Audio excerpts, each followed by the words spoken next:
जय हिंद दोस्तों, स्वागत है हमारे चैनल पर। और आज हम लोग जानेंगे जैक बोर्ड द्वारा जारी किए गए मॉडल प्रश्नों को सॉल्व करेंगे, जो विषय विज्ञान का है।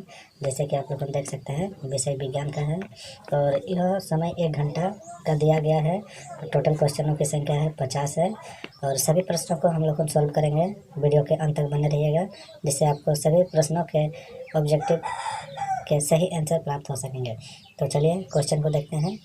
जैसे कि यहाँ पे देख सकते हैं, क्वेश्चन नंबर 1 दिया हुआ है।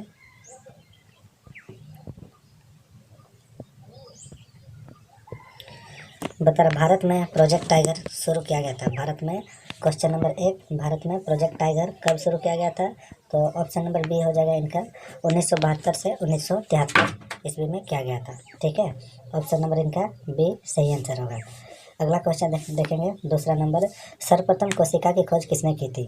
सर्वप्रथम कोशिका की खोज किसने की थी? तो कोशिका की खोज सर्वप्रथम किसने की थी? रॉबर्ट हुक ने की थी।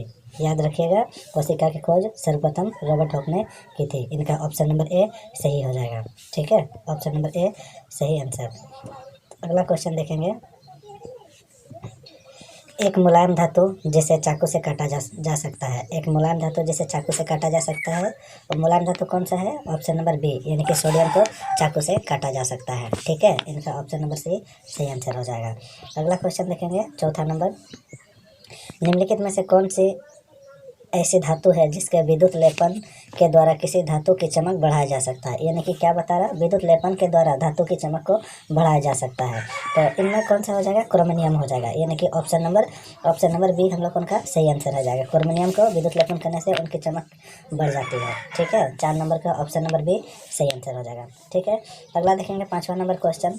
संचरणीय रोगों का सबसे मुख्य कारण कौन सा है? संचरणीय रोगों का सबसे मुख्य कारण संचरणीय रोगों का सबसे मुख्य कारण कौन सा होता है? घरेलू मक्खी होता है। यानी कि ऑप्शन नंबर डी हम लोग उनका सही आंसर हो जाएगा। ठीक है, याद रखिएगा। 6वां नंबर क्वेश्चन देखेंगे। निम्नलिखित में से कौन सा जरायुज है? जरायुज का अर्थ क्या होता है? देखिए, जरायुज होता है यानी कि जो हूबहू जैसे बछड़ा का जन्म देता है, और गाय गाय बछड़ा का जन्म देता है, बकरी मेमना का जन्म देता है, शेर बच्चा का जन्म देता है। उसी तरह इंसान भी इंसान का ही जन्म देता है। लेकिन यहाँ पे क्या दिया है? देखो, बतख अंडा देता है, कौवा भी अंडा देता है, मुर्गी भी अंडा देता है। लेकिन हूबहू जन्म देने वाला कौन है?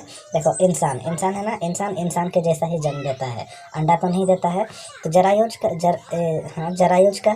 क्या पूछता है? जो हूबहू जन्म देता है उन्हीं का जैसा, तो इंसान होगा। ऑप्शन नंबर ए इनका सही आंसर हो जाएगा।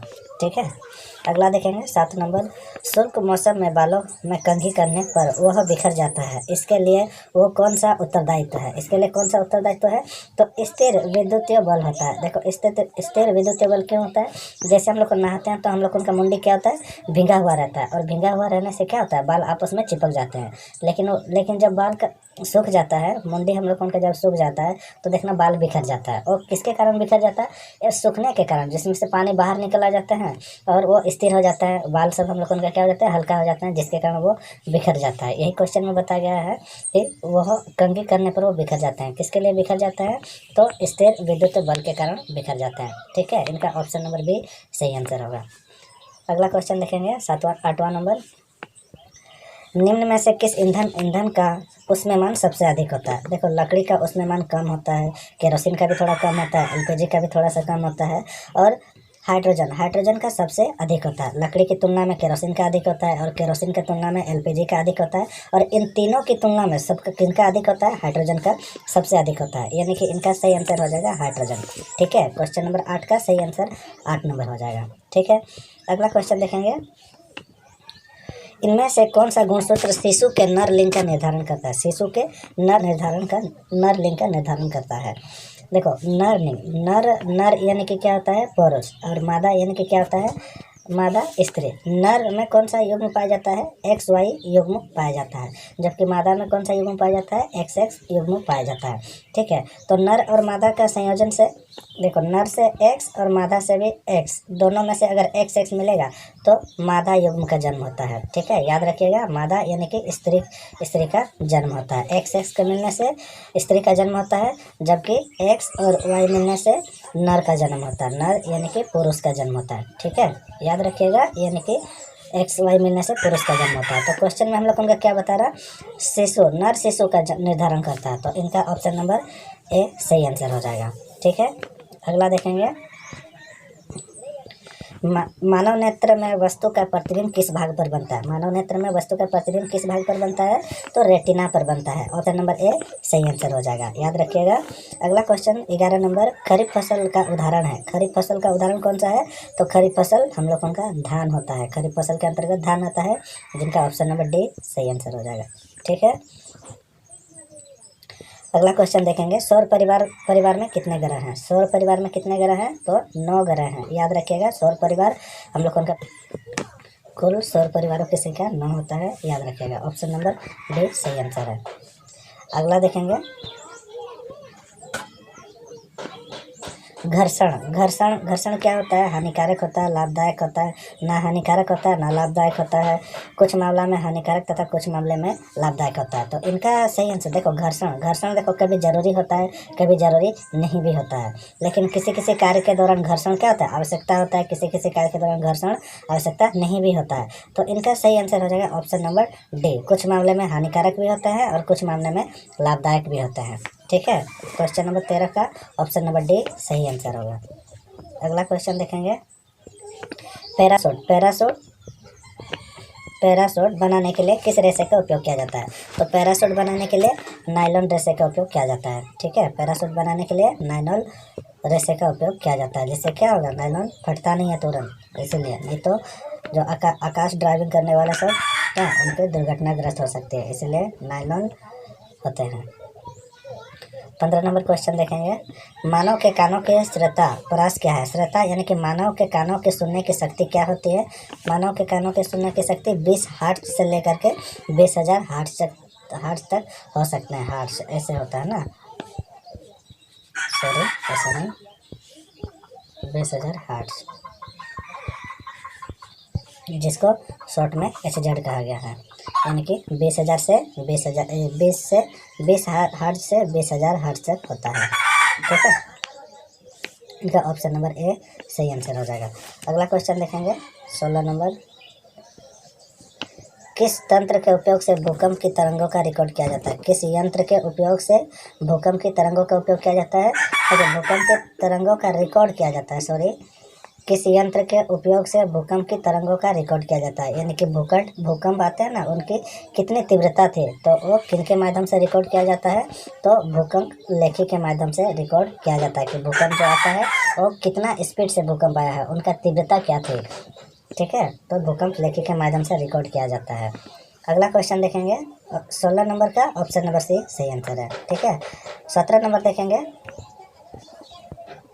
बता रहा विश्व तापन का प्रमुख कारण क्या है। देखो विश्व तापन, विश्व गर्म हो रहा है, तापन का क्या अर्थ होता है, गर्म हो रहा है। हम अवलोकन का पूरा विश्व गर्म हो रहा है, किसके कारण से गर्म हो रहा है, गाड़ियों से निकलने वाले कार्बन डाइऑक्साइड के कारण गर्म हो रहा है। पूरा विश्व में इतनी गाड़ियों की संख्या हो चुकी है कि इंसान से ज़्यादा गाड़ियों की संख्या हो चुकी है, जिससे क्या हो रहा है, उससे निकलने वाले धुआं हमारे वायुमंडल को दूषित कर रहे हैं।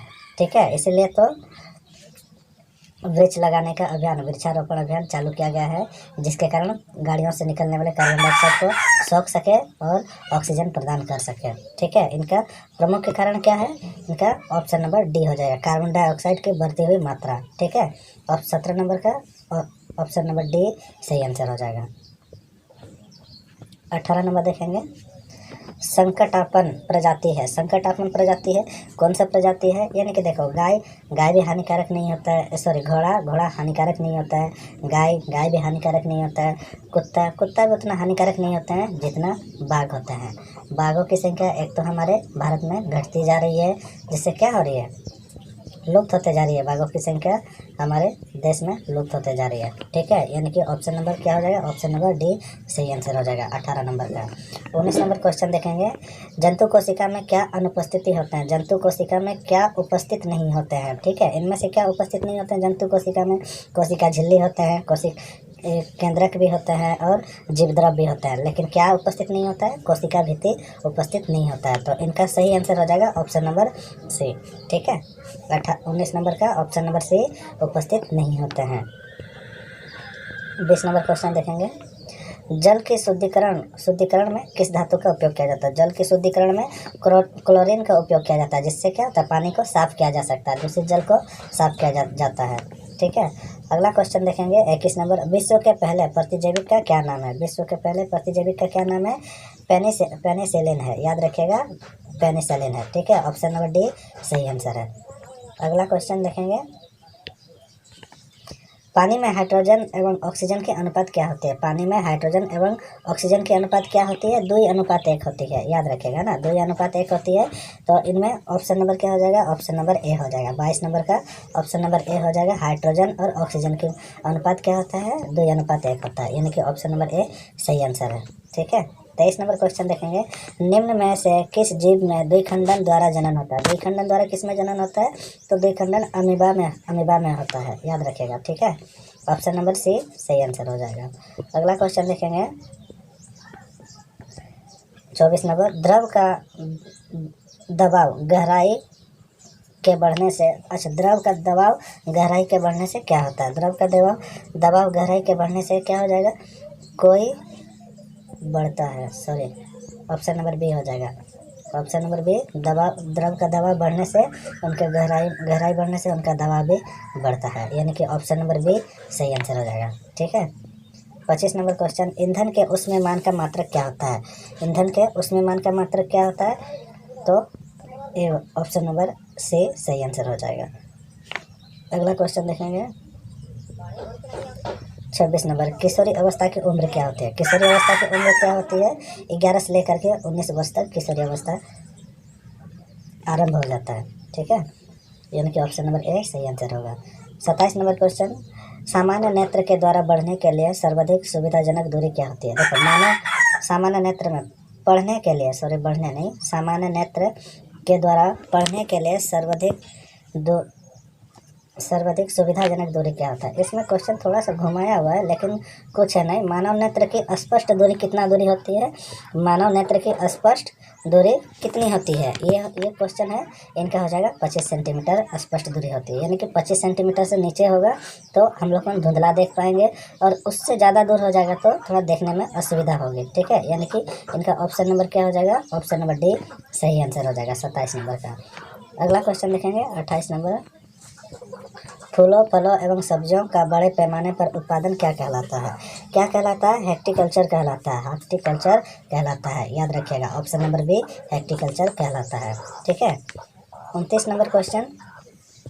किस ग्रह को प्रभात तारा या संध्या तारा कहा जाता है? तो शुक्र ग्रह को संध्या तारा के नाम से भी जाना जाता है। 29 नंबर का ऑप्शन नंबर डी कहलाएगा सही आंसर। ठीक है, शुक्र ग्रह को संध्या तारा के नाम से भी जाना जाता है।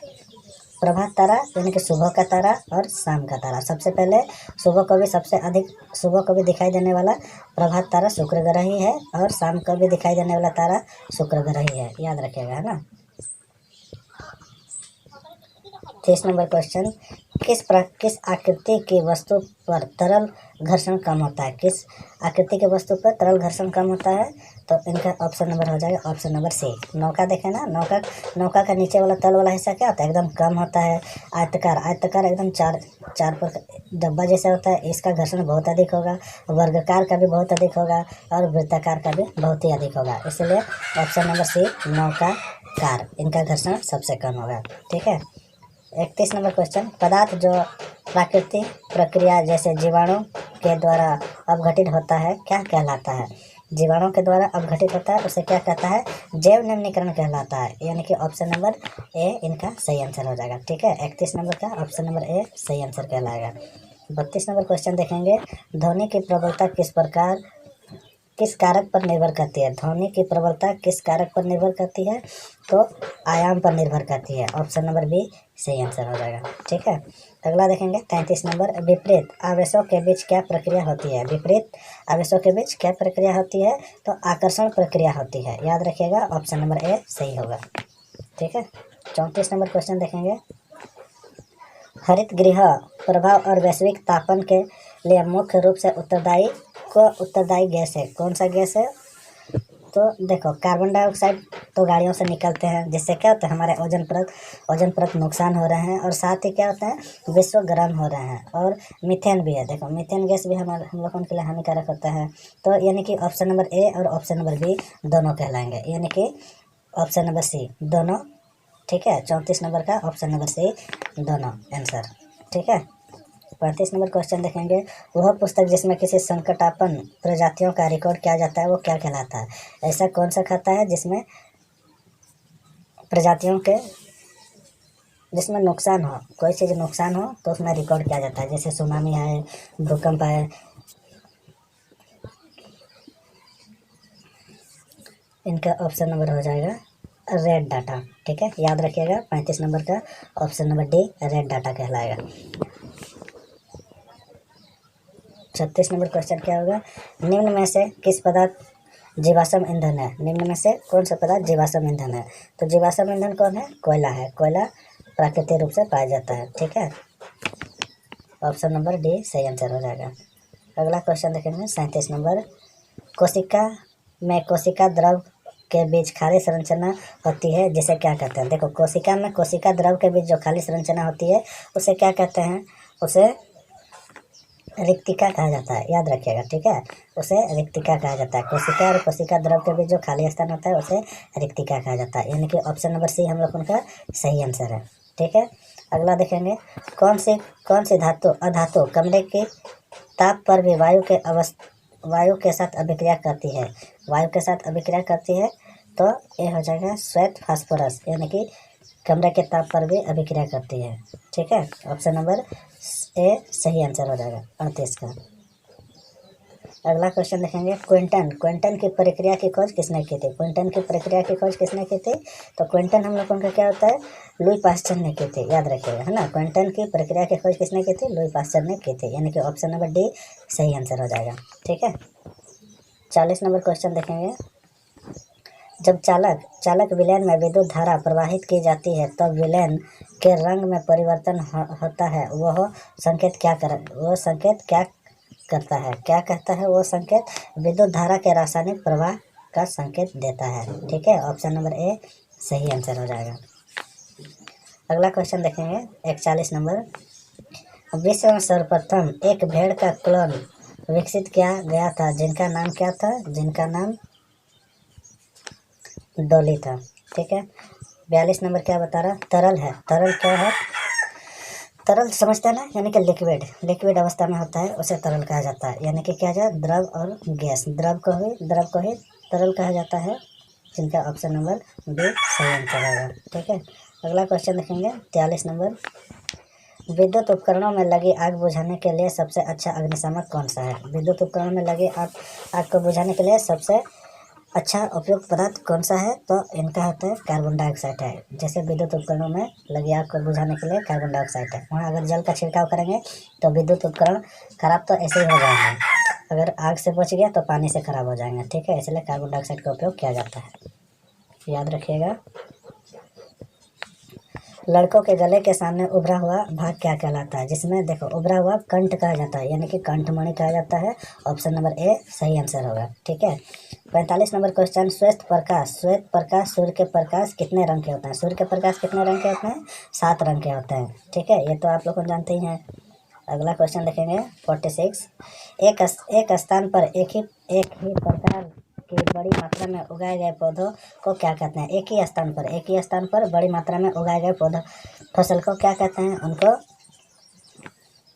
फसल कहते हैं। ठीक है, याद रखिएगा, ऑप्शन नंबर बी सही आंसर है। 47। खगोलीय पिंडों के बीच की दूरी को किस इकाई से मापा जाता है? किस इकाई से मापा जाता है? तो प्रकाश वर्ष से मापा जाता है। ठीक है, ऑप्शन नंबर सी सही आंसर हो जाएगा। अगला क्वेश्चन देखेंगे,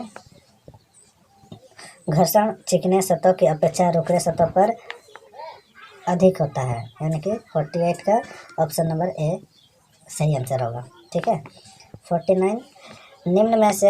निम्न में कौन प्राकृतिक बहुलक है? निम्न में कौन प्राकृतिक बहुलक है? तो कौन प्राकृतिक बहुलक है? पॉलिएस्टर प्राकृतिक बहुलक है।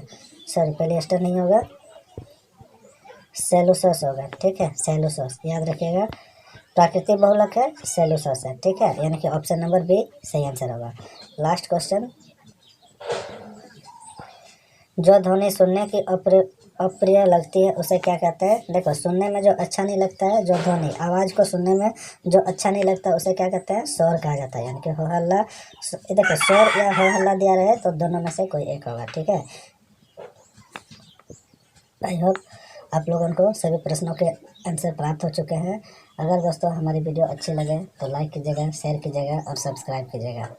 Thank you.